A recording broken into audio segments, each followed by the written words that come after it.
नमस्कार दोस्तों, उड़ान आईएएस अकादमी के ई लर्निंग प्लेटफॉर्म पर आप सभी का स्वागत है।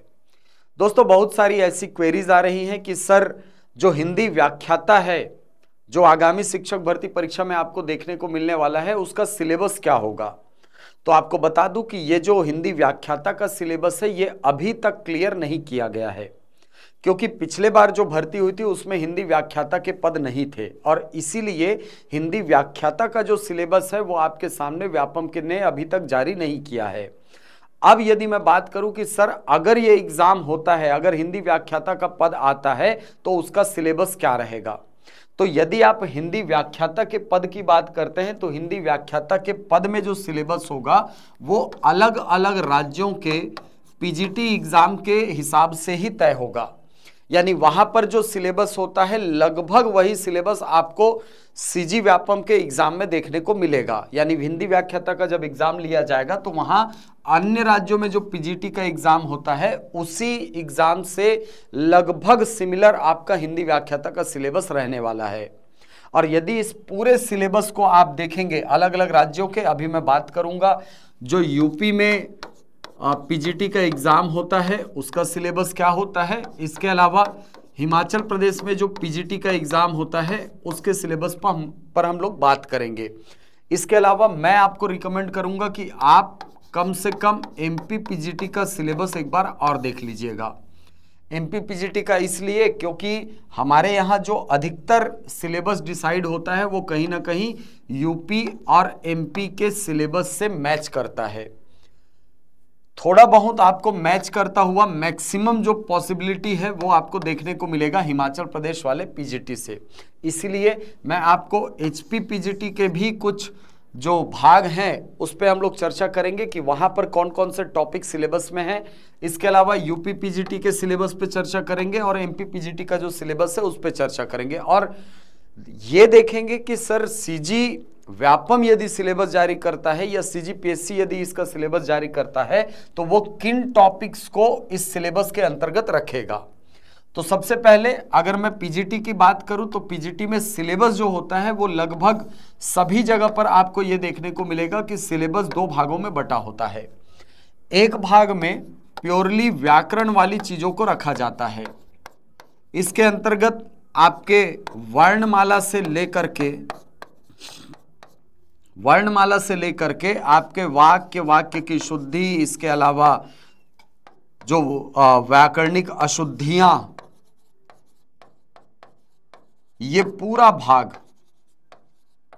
सिलेबस के अंतर्गत शामिल होता है। कहने का मतलब वर्णमाला से सिलेबस चालू होगा, वर्णमाला से शब्द रचना, शब्द रचना से शब्द साधन की तरफ आप जाएंगे जहां संज्ञा, सर्वनाम, विशेषण, क्रिया, तत्सम, तद्भव, देशज, विदेशज, इसके अलावा रूढ़ शब्द, यौगिक शब्द, योग रूढ़ शब्द, इन सबको पढ़ते हैं शब्द साधन में। शब्द रचना के अंतर्गत आप देखते हैं संधि, समास, उपसर्ग और प्रत्यय को। इसके अलावा शब्द रूप वाला टॉपिक आता है जिसमें लिंग, वचन और कारक जैसे टॉपिक होते हैं। इसके अलावा आप देखेंगे तो वाक्य वाला भाग आएगा, तो वाक्य में वाक्य के अंग, वाक्य के भेद, इसके अलावा पदबंध वाले टॉपिक आते हैं। तो सिलेबस में ये सारे हिस्से होंगे व्याकरण वाले भाग में। इसके अलावा इसी में शामिल होगा पर्यायवाची शब्द, अनेक शब्दों के लिए एक शब्द, विलोम शब्द, इसके अलावा शब्द युग्म वाला जो टॉपिक है वो व्याकरण वाले हिस्से में ही रहता है। दूसरे भाग की यदि मैं बात करूं तो दूसरे भाग में आपको साहित्य, काल विभाजन,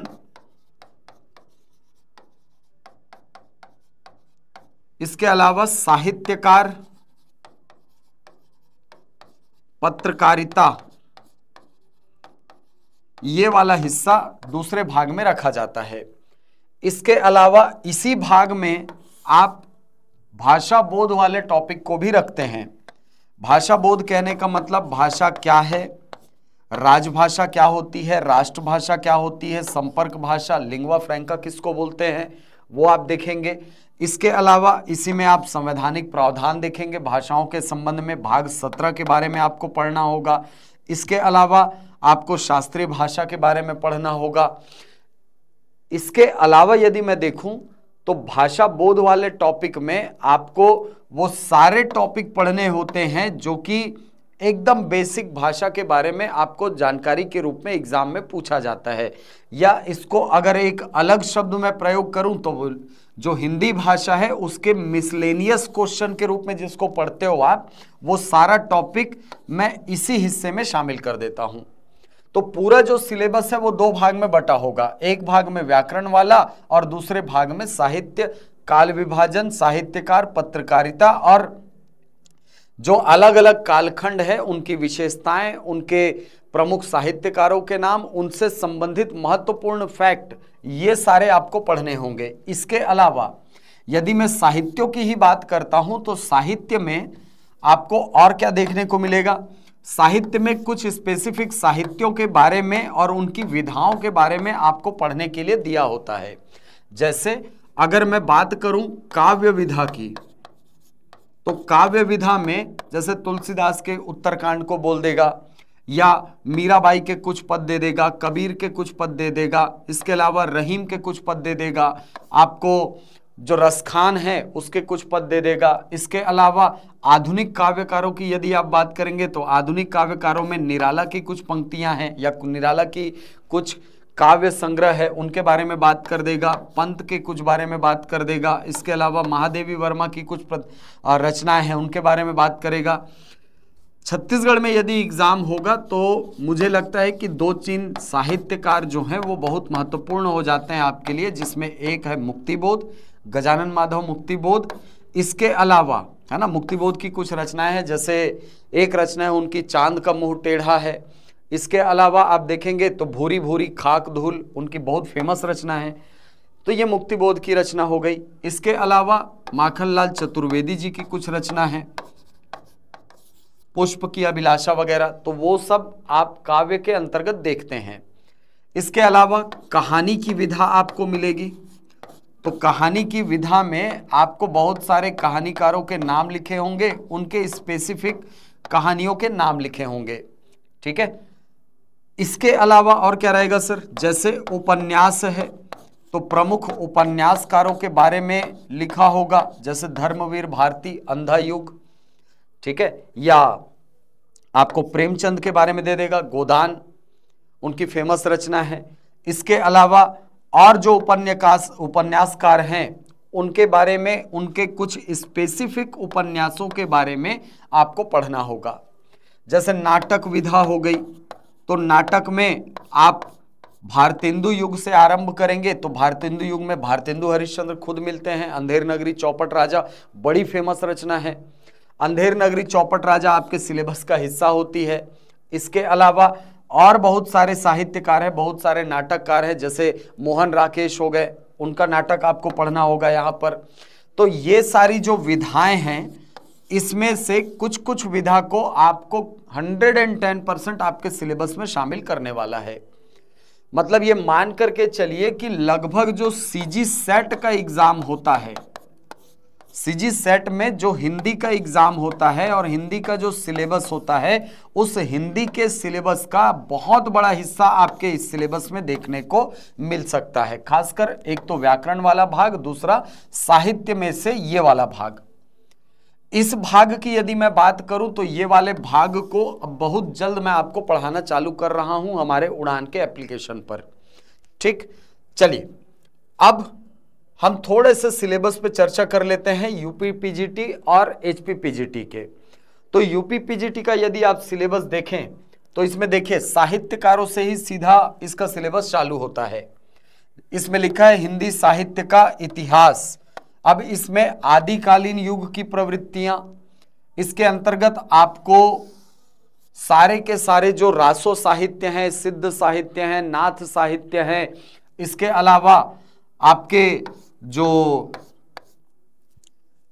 रास साहित्य हैं जैन धर्म के, वो सारे साहित्य, चारों प्रकार की विधाओं को आपको पढ़ना होगा, चारों प्रकार के साहित्यों को आपको पढ़ना होगा।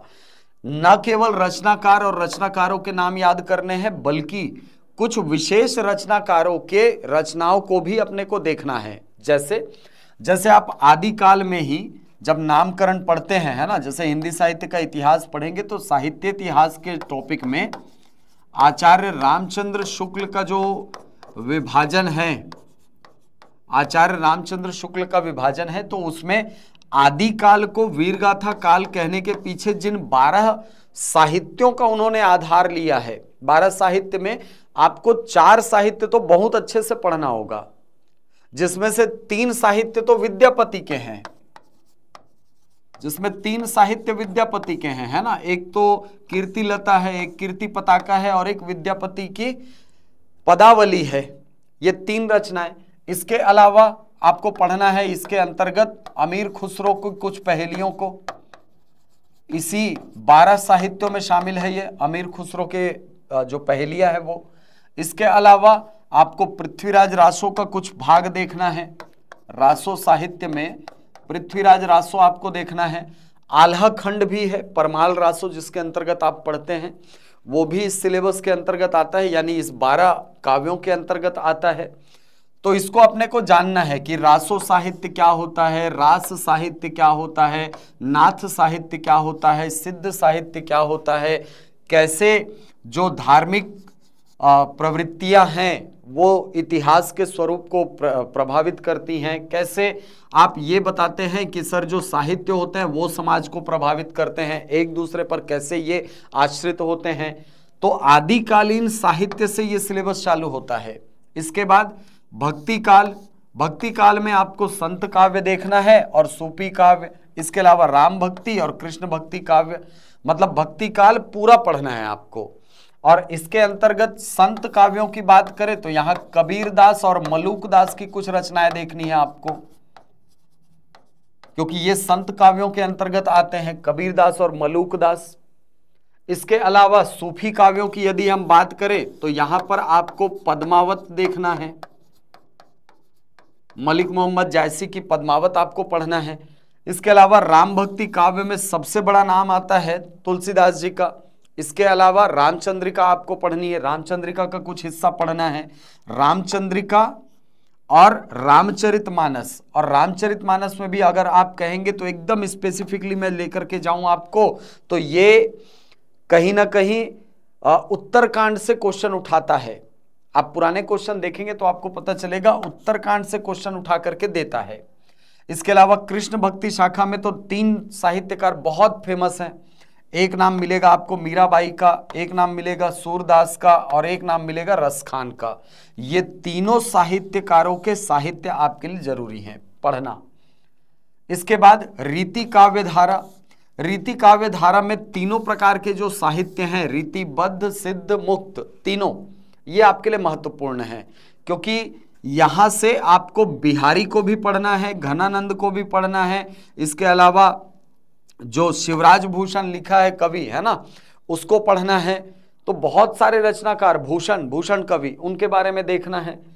फिर है भारतेंदु युग, यहां से आधुनिक काल आपका आरंभ होता है।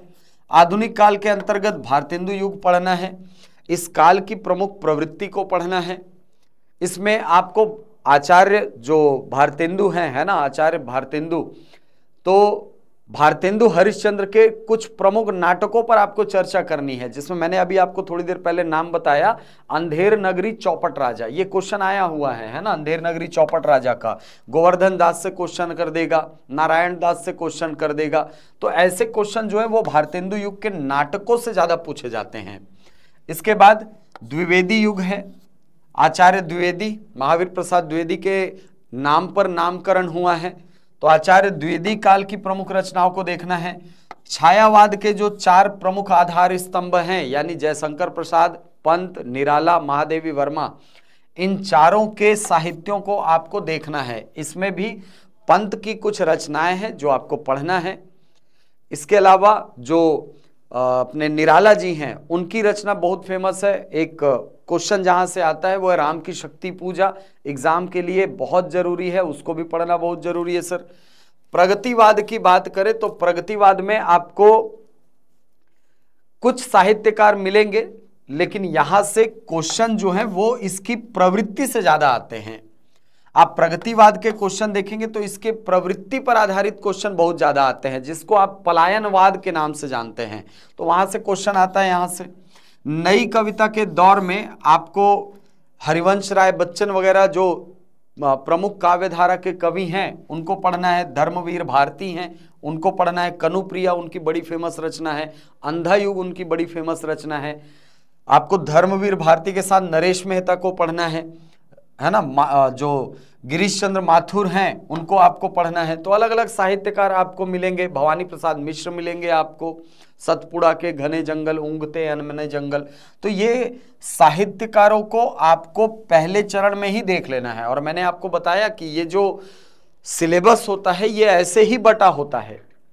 अब इसी में आगे आप देखेंगे तो गद्य साहित्य का विकास है, जिसमें निबंध है, नाटक है, कहानी है, उपन्यास है, आलोचना है, हिंदी की लघु विधाओं का विकासात्मक परिचय आपको पढ़ना है। इसके अलावा अन्य विधाओं में जीवनी पढ़नी है, संस्मरण है, आत्मकथा है, रेखा चित्र है, यात्रा साहित्य है, गद्य काव्य और व्यंग्य। इसके अंतर्गत यदि देखा जाए ना तो बहुत सारा क्वेश्चन जो आपको देखने को मिलता है वो मिलता है, एक तो नाटक से, एक तो कहानी से, तीसरा मिलेगा उपन्यास से, चौथा मिलेगा आलोचना से, एक पूछता है आपको यात्रा साहित्य से, एक पूछता है आपको व्यंग्य से। इसमें भी अगर मैं कहूँ कुछ और तो संस्मरण में कुछ ऐसे टॉपिक है जहां से क्वेश्चन आते हैं। तो ये जो आपको सिलेबस दिखाई पड़ रहा है इसमें से नाटक कुछ दे देगा टॉपिक आपको कि भाई इसमें से ये नाटक आपको पढ़ने हैं। कहानी में कुछ कुछ दे देगा आपको पढ़ने के लिए। आपको उपन्यास में से कुछ दे देगा, प्रेमचंद युग से या प्रेमचंदोत्तर युग से आपको दे देगा।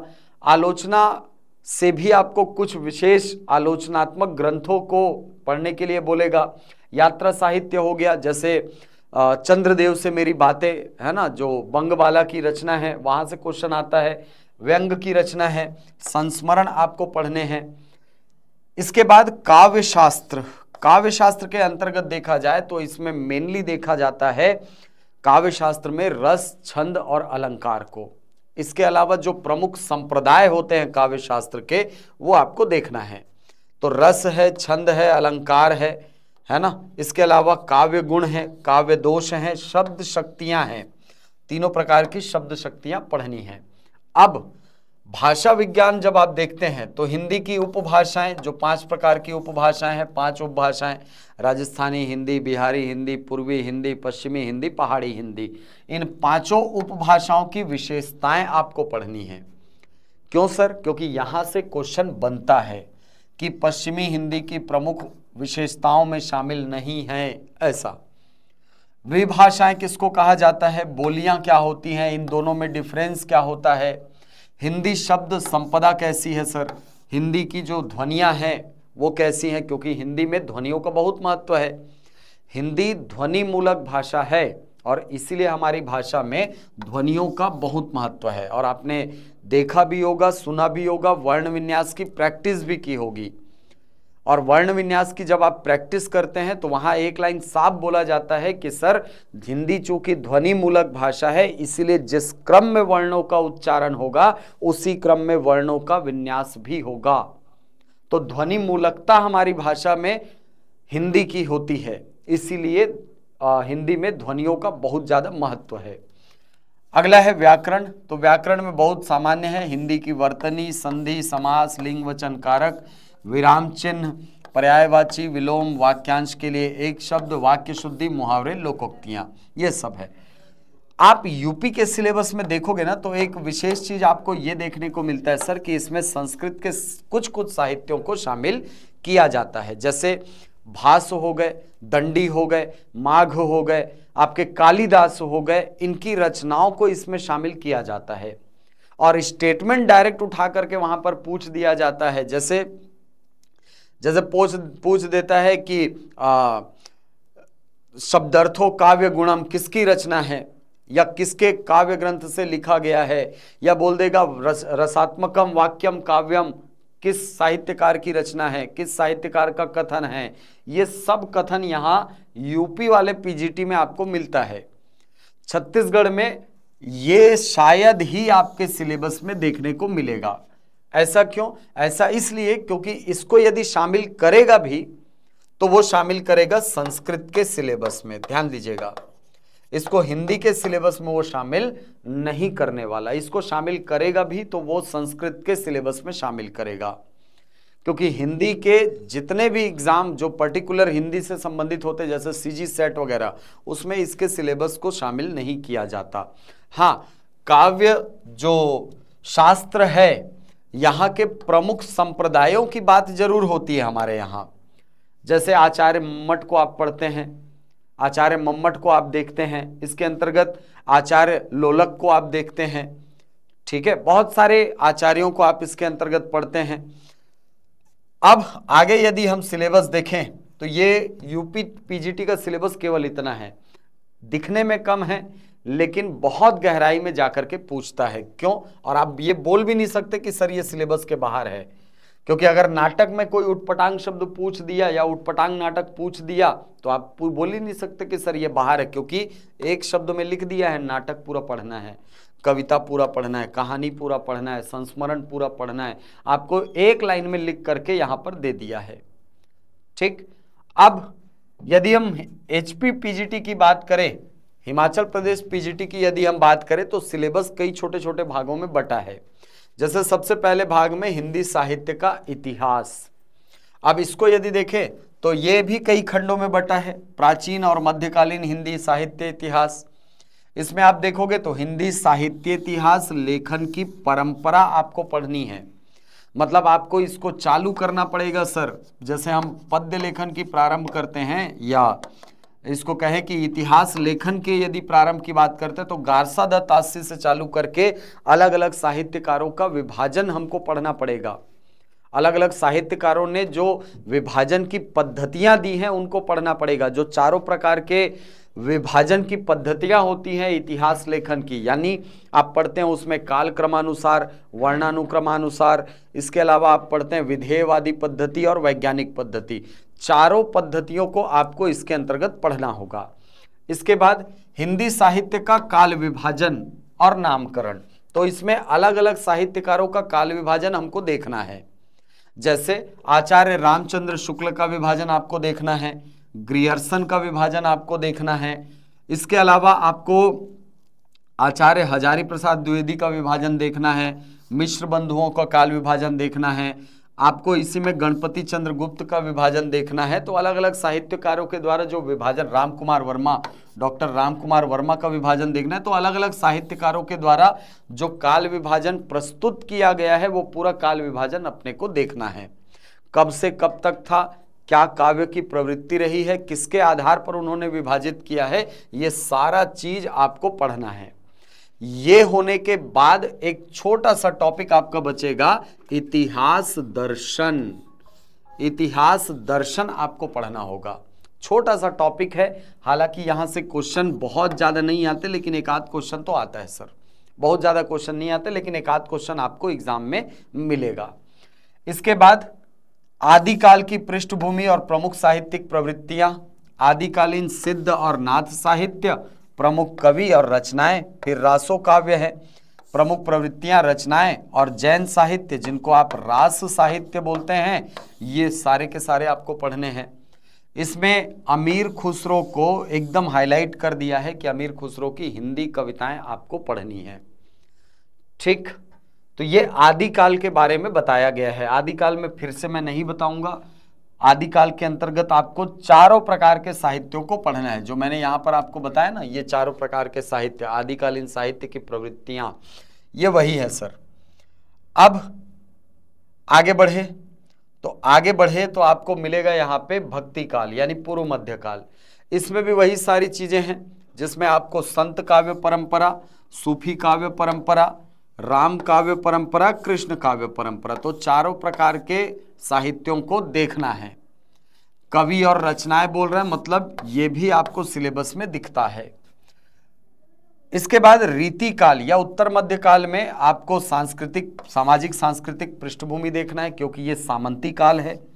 लगभग 16वीं 17वीं शताब्दी से इस काल का आरंभ माना जाता है, जिसमें सामंती युग हमारे यहाँ चल रहा होता है।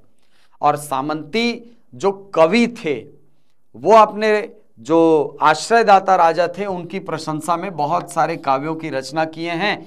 इसमें भी नाम आएगा आपको, रीति सिद्ध कवि कौन, रीतिबद्ध कवि कौन, रीति मुक्त कवि कौन। तो रीति सिद्ध कवि में आप नाम पढ़ेंगे बिहारी का। इसके अलावा आप नाम पढ़ेंगे इधर रीति मुक्त और रीतिबद्ध कवियों में घनानंद को पढ़ेंगे, भूषण को पढ़ेंगे, मतीराम को पढ़ेंगे, पद्माकर को पढ़ेंगे। तो अलग अलग साहित्यकार मिलेंगे आपको। रीतिकाल का नामकरण और सीमांकन, रीतिकाल के प्रमुख काव्य धारा, तीनों प्रकार के प्रवृत्तिगत वैशिष्ट, रीतिकाल की प्रमुख रचनाएं और कवि। सीधा सीधा आपको रचनाकार और कवि से क्वेश्चन उठा करके या तो मैच द फॉलोइंग में देगा या वन लाइनर फैक्ट में देगा। इसके बाद आधुनिक काल। आधुनिक काल के अंतर्गत भी यदि मैं बात करूं तो आधुनिक पद्य साहित्य है और आधुनिक गद्य साहित्य है। तो आधुनिक पद्य साहित्य में आपको आधुनिक काल का युगीन परिवेश है ना, इस काल में आपको भारतेंदु हरिश्चंद्र की रचनाएं बहुत ज्यादा मिलेंगी, क्योंकि ये आधुनिक काल के मतलब प्रारंभिक कवियों में से हैं। भारतेंदु हरिश्चंद्र, इनकी बहुत सारी रचनाएं हैं, जैसे आप नाम सुने होंगे इनका शायद, प्रेम माधुरी है ना, प्रेम ललिता, ठीक है, ये सब इनकी रचनाएं हैं। तो ये सब आपको पढ़ना है आगे जाकर के, एटलीस्ट नाम तो अपने को याद होना चाहिए। इसके बाद 1857 की क्रांति और सांस्कृतिक पुनर्जागरण। भारतेंदु और उनका युग, प्रमुख प्रवृत्तियां, कवि और रचनाएं। भारतेंदु हरिश्चंद्र का नाम आया। इसके बाद द्विवेदी काल आएगा, महावीर प्रसाद द्विवेदी और उनका युग, प्रवृत्तियां, कवि और रचनाएं। फिर छायावाद है, छायावादित्तर काल। छायावादित्तर काल कहें तो सीधी सी बात, प्रगतिवाद, प्रयोगवाद और नई कविता, ये तीनों इसके अंतर्गत आते हैं, ठीक है। इसी के अंतर्गत आपको 2-3 शब्द नए नए मिलेंगे, जैसे आपको देखने को मिलेगा रहस्यवाद क्या है, हालावाद किसको कहा जाता है। तो ये इनके कवि भी हैं अलग अलग, ठीक है। रहस्यवाद के कवियों भी अलग हैं, हालावाद के कवि भी अलग हैं। हालावाद के अंतर्गत आप इनके प्रणेता का नाम पढ़ते हैं हरिवंश राय बच्चन जी को, और रहस्यवाद के अंतर्गत जैसे जयशंकर प्रसाद हो गए, है ना, आपकी महादेवी वर्मा हो गई, पंत हो गए, निराला हो गए, ये इस प्रकार के रचनाकार आपको मिलेंगे। इसके बाद आपके जो गजानन माधव मुक्ति बोध हैं, ठीक है। इसके अलावा मुकुटधर पांडे आपको इस काव्य धारा में मिलेंगे। ये सारे लोग आपको सिलेबस में मिलते हैं। फिर आधुनिक गद्य साहित्य। अब पद्य तो आपने पढ़ लिया, अब गद्य पढ़ना है। अब हिंदी गद्य का उद्भव और विकास। अब ये सीधे सीधे आपको लेकर के चला जाएगा कहां, गोकुलनाथ पर। और इसकी जो रचना है ना, लगभग 16वीं सदी में 1578 के आसपास आपको मिलेगा 52 वैष्णवन की वार्ता, 84 वैष्णवन की वार्ता, 252 वैष्णवन की वार्ता, वहां से आपको ये कहानी चालू होगी। इसके बाद बहुत सारे और साहित्यकार हुए हैं, उन्होंने भी इसको प्रारंभिक रूप में लिखना चालू किया, लेकिन इसको शामिल नहीं करेंगे। वो आगे क्यों नहीं करते हैं वो आगे जाकर के पता चलेगा। इसके बाद है हिंदी कहानी का विकास, हिंदी उपन्यास का उद्भव विकास। इसको 2 भाग में बांटते हैं, प्रेमचंद के पूर्व, प्रेमचंद और उसके बाद, ठीक है। 2 भाग में बांटते हैं बेसिकली, प्रेमचंद के पूर्व, प्रेमचंद और प्रेमचंदोत्तर, ये दोनों एक साथ पढ़ा जाता है वैसे, ठीक है। इसके बाद हिंदी नाटक है, आलोचना है, यात्रा साहित्य है। इसके बाद विविध अस्मिता विमर्श। अस्मिता विमर्श में हम एकदम स्पेसिफिकली जाते हैं कि भाई किसी के आधार पर किसी एक पक्ष को ध्यान में रख करके कोई इतिहास लिखा गया है क्या। जैसे सुमन राजे ने लिखा है हिंदी साहित्य का आधा इतिहास, उसमें नारी विमर्श की बात कही गई है ना। तो ये आता है आपका हिंदी साहित्य का दूसरा इतिहास, बच्चन सिंह की रचना है। तो वो जो रचनाएं हैं वो आपको अलग अलग तरीकों से, अलग अलग दृष्टिकोणों से देखना है, और यहाँ पर स्त्री, दलित और आदिवासी विमर्श के आधार को आपको पढ़ना है। आगे देखें आप सिलेबस में, तो साहित्य शास्त्र और साहित्यालोचन, साहित्यालोचना, ठीक है, ये असल में साहित्यालोचना है, ठीक है, या साहित्यालोचन, ठीक है, संस्कृत का शब्द है आलोचन, ओके। भारतीय काव्य शास्त्र की यदि बात करें तो यहां पर अलग अलग संप्रदाय आपको मिलेंगे। ये देखिए, ये संप्रदाय, इसके अंतर्गत कौन से जो विद्वान हैं वो इन संप्रदायों के जनक माने जाते हैं, ऐसा क्वेश्चन आएगा। जैसे आचार्य भामह किसके जनक माने जाते हैं, आचार्य मम्मट किसके जनक माने जाते हैं, आचार्य रुद्रट किसके जनक जाने जाते हैं। तो ऐसे आपको अलग अलग जो संप्रदाय हैं उनके जनकों के बारे में जानना है, इनका संबंध पूछता है। कई बार इसको मैच द फॉलोइंग करने के लिए बोलता है और चूंकि पढ़े नहीं रहते तो ये क्वेश्चन छूट जाता है। फिर अगर आगे देखें तो आपको सिलेबस में आधुनिक समीक्षा की प्रमुख पद्धतियां, आधुनिक समीक्षा के अंतर्गत ये अलग अलग टाइप की समीक्षाएं होती हैं, उन समीक्षाओं को देखना है। साहित्य की समीक्षा करनी है, जैसे मार्क्सवाद के आधार पर आप जब प्रगतिवाद पढ़ते हैं तो प्रगतिवाद में आपको मार्क्सवाद का प्रभाव मिलता है, जहां पर गरीब और शोषित वर्ग जो होते हैं उनके उत्थान की बात कही जाती है, जबकि जो उच्च वर्ग के लोग रहते हैं, जो पूंजीवादी वर्ग होता है, उसके अत्याचारों के बारे में समाज को जागरूक किया जाता है। तो ये मार्क्सवाद का प्रभाव है। मनोविश्लेषणवाद, जहां पर आप ये समझे कि मन जो होता है उसको प्रभावित करने वाले जो कारक होते हैं साहित्यों के, उस पे चर्चा होती है। एग्जिस्टेंस को लेकर के बात होती है सर, अस्तित्ववाद की भाई इसका अस्तित्व क्या है समाज में, नारी का अस्तित्व, महिला का है ना, महिला का अस्तित्व हो गया, आपका जो दलित विमर्श के साहित्य हैं, वो सारी चीजें आपको इसके अंतर्गत पढ़नी है। फिर आगे बढ़े तो सिलेबस में ये लिखा है कि हिंदी भाषा और उसका विकास। मैंने आपको बताया था कि हिंदी भाषा के बारे में यहाँ पर एक ऐसा हिस्सा होता है जहां पर हमको भाषा के संबंध में पढ़ना होता है। ये देखो, जिसमें भाषा क्या है, भाषा के प्रकार क्या है, भाषा के गुण कौन कौन से होते हैं, वो सारी चीजें आपको यहाँ सिलेबस में मिलेंगी। इसके बाद आर्य भाषाएं कौन कौन सी हैं, है ना, आर्य भाषाएं कौन कौन सी होती हैं इनको देखना है। पाली, प्राकृत, शौरसेनी, मागधी, अपभ्रंश, आधुनिक भारतीय आर्य भाषाएं और उनका वर्गीकरण। फिर है हिंदी का भौगोलिक विस्तार। इसके अंतर्गत बेसिकली देखा जाए तो आपको उपभाषाओं के बारे में पढ़ना है, और पढ़ना है आपको खड़ी बोली के बारे में।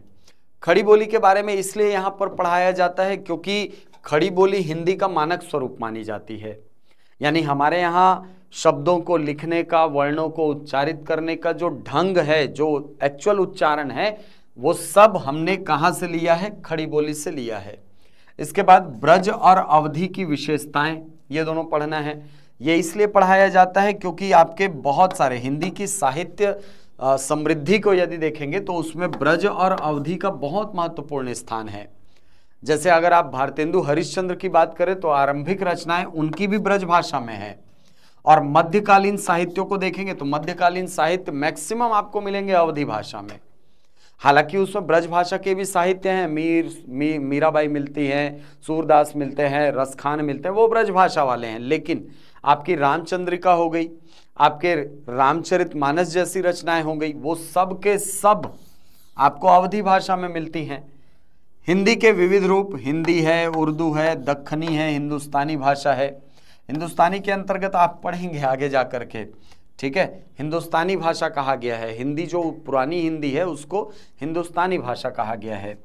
इसके बाद है हिंदी का भाषिक स्वरूप। तो इसमें स्वनिम की व्यवस्था क्या होती है, स्वर क्या होते हैं, व्यंजन क्या होते हैं, ध्वनि व्यवस्था क्या होती है, वो सब इसके अंतर्गत आपको देखना है। शब्द रचना में उपसर्ग, प्रत्यय, समास ये लिखा हुआ है। हिंदी का रूप यानी शब्द रूप देखना है। लिंग, वचन, कारक व्यवस्था के संदर्भ में संज्ञा, सर्वनाम और क्रिया को पढ़ना है। वाक्य रचना है। हिंदी मतलब यहाँ पर देखा जाए तो पूरे का पूरा आपको हिंदी का व्याकरण यहाँ पे कवर करना है। इसके बाद कंप्यूटर और हिंदी ये आपके सिलेबस में रहता है। इसके अलावा संवैधानिक स्थिति और देवनागरी लिपि के बारे में आपका एक छोटा सा टॉपिक सिलेबस में लिखा होता है। तो ये सारी चीज़ें आपके सिलेबस के अकॉर्डिंग आपको मैंने बताया है। और ये जो HPPGT का एग्ज़ाम है, ये इसका सिलेबस बहुत बड़ा है। अगर ईमानदारी से कहूँ तो ये सिलेबस ना छोटा मोटा नहीं है, बहुत बड़ा सिलेबस है। और इसको कवर कर पाना, इसको पूरे का पूरा 110% कवर करना थोड़ा सा मुश्किल होता है, खासकर तब जब हम इसको खुद से पढ़ने की कोशिश करते हैं। क्योंकि खुद से पढ़ने के लिए हम क्या करते हैं, हम उठाते हैं वन लाइनर किताबें। गोविंद पांडे, सरस्वती पांडे, नहीं तो दृष्टि की किताबें उठा लेते हैं और सोचते हैं कि हम इसको पूरा खत्म कर लेंगे। लेकिन आप जब थोड़ा सा पढ़ते हैं तो आपको ये उबाऊ महसूस होने लगता है, आपको थोड़ा बोर लगने लगता है कि यार इतनी सारी चीजें एग्जाम में याद आएंगी कि नहीं आएंगी। एक ही जैसे शब्दावलियां आपको मिलेंगी, आपको एक ही जैसे टर्मिनोलॉजी मिलेंगे वहां पर, तो उसमें आप बहुत परेशान हो जाओगे कि सर ये क्या है, सर इसको ये तो याद ही नहीं हो रहा है। तो इसका समाधान करने के लिए आप सभी के लिए मैं एक बैच लेकर के आ रहा हूं। इस बैच को मैंने जानबूझकर रिकॉर्डेड रखा है, ध्यान रखना ये रिकॉर्डेड बैच होगी, जिसमें पर डे आपके कम से कम 2 से 3 वीडियो मैं डेली बेसिस पर अपडेट कराता रहूंगा, ठीक है। और अभी तक यदि देखा जाए तो व्याकरण वाला लगभग पूरा हिस्सा आपका कवर हो चुका है। व्याकरण वाला हिस्सा, व्याकरण वाले हिस्से को मैंने पहले इसलिए कराया क्योंकि बहुत सारे लोगों में व्याकरण के संबंध में थोड़ी सी भ्रांति होती है। उनको लगता है कि सर व्याकरण पीजीटी में कहाँ आएगा। भाई व्याकरण जो है वो लगभग आपका 30 से 35% हिस्सा होता है, पहले बता रहा हूं आपको। पीजीटी के एग्जाम में इसके क्वेश्चन आप देखेंगे तो आपको लगभग 30 से 35% हिस्सा व्याकरण का मिलेगा हिंदी वाले हिस्से में। तो ये आपके लिए बहुत महत्वपूर्ण है। इसके बाद फिर हम लोग जाएंगे इतिहास, यानी हिंदी साहित्य का इतिहास लेखन, जो साहित्य, साहित्यकार, इस प्रकार के जो टॉपिक है वो मैं आपका यहां पर कवर कराता चलूंगा, ठीक है। तो कोशिश करेंगे हम कि पहले व्याकरण वाले हिस्से को कंप्लीट कर लिया जाए, उसके बाद फिर हम लोग जो एक्चुअल आपका हिंदी साहित्य वाला हिस्सा है वहां पर जंप करेंगे। तो आप सभी के लिए ये बैच मैं लेकर के आ रहा हूं, रिकॉर्डेड बैच होगी क्योंकि थोड़ी सी व्यस्तता ज्यादा हो जाती है। तो वहां पर आपके लिए मैं पर डे, अगर मैं यहां पर हिंदी साहित्य के लिए आपको पढ़ाते रहूंगा तो कभी ना कभी ये होगा कि सर आप कंफ्यूज होते चलेंगे, कंफ्यूज होते जाएंगे ऐसे में। तो उससे बचने के लिए सही तरीका ये है कि आप रिकॉर्डेड क्लास ज्वाइन करें और रिकॉर्डेड वीडियोस के माध्यम से आप एक ही वीडियो को कई बार देख सकते हैं। इससे किसी भी प्रकार के यदि भ्रम यदि आपको होता है या किसी प्रकार का कंफ्यूजन होता है तो आप तो मुझसे संपर्क कर भी सकते हैं। उड़ान के नंबर पर संपर्क करिए, वो मुझसे आपकी बात करा देंगे। तो आप सभी के लिए ये वीडियो मैं लेकर के आया था जिसमें आपके सिलेबस की बात थी कि अगर इसकी वैकेंसी आती है तो सर इसका सिलेबस क्या होगा। आपको मैं ये राय और दूंगा एक कि हो सके तो एमपी पीजीटी का जो सिलेबस है ये एक बार जरूर देखिएगा, क्योंकि कई बार ऐसा होता है कि एमपी का जो एग्ज़ाम होता है ना, कोई स्पेसिफिक एग्ज़ाम है तो उसके सिलेबस को उठा करके बहुत सारा हिस्सा छत्तीसगढ़ में कॉपी कर दिया जाता है। तो अगर इसका सिलेबस आपको मिल गया तो इसके सिलेबस में जो कहानीकार हैं, नाटककार हैं, गद्यकार हैं, पद्यकार हैं, है ना, वो उनके नाम और उनके जो रचनाएं हैं उनको वहां से पढ़ना आप चालू कर सकते हैं। तो ये काम आप करिए। MP PGT, UP PGT, Himachal Pradesh वाला जो पीजीटी है उसका सिलेबस मैंने इसलिए लिया है क्योंकि उसका सिलेबस बहुत बड़ा है और मुझे लगता है कि कोई भी ऐसा सेक्शन वहां पर छोड़ा नहीं गया है जहां से क्वेश्चन ना आते हो। हर हिस्सा, हर डायमेंशन, हर एक चीज को वहां पर कवर कर दिया गया है। तो आप सभी ये सिलेबस पूरा एक बार फिर से देखें, रणनीति बनाएं और कोशिश कीजिए कि आप ये वाली जो बैच मैं शुरू करने वाला हूं रिकॉर्डेड वाली, इससे जुड़ सके। मैं आपको पहले से बता देता हूं, पहले व्याकरण वाला हिस्सा कवर करेंगे, उसके बाद फिर हम लोग साहित्य वाले हिस्से में जंप करेंगे। तो आपका ये वाला हिस्सा पर डे के हिसाब से 2-3 करके मैं अपडेट कर रहा हूं। लगभग इसमें 8-10 दिन और लगेगा जिससे कि ये व्याकरण वाला हिस्सा पूरा कवर हो जाएगा।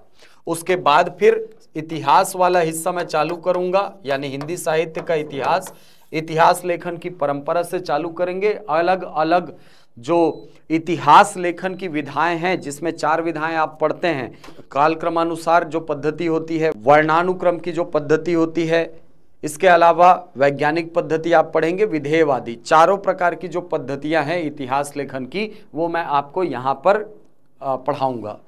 तो जल्दी ही ये वाला जो बैच है ये मैं चालू करने वाले हैं। लेकिन आपको फिर से बोलूंगा, पहले व्याकरण वाला हिस्सा कवर होगा, उसके बाद फिर हम लोग इतिहास में स्विच करेंगे। तो आज की वीडियो में इतना ही, मिलते हैं अगली वीडियो में, तब तक के लिए धन्यवाद।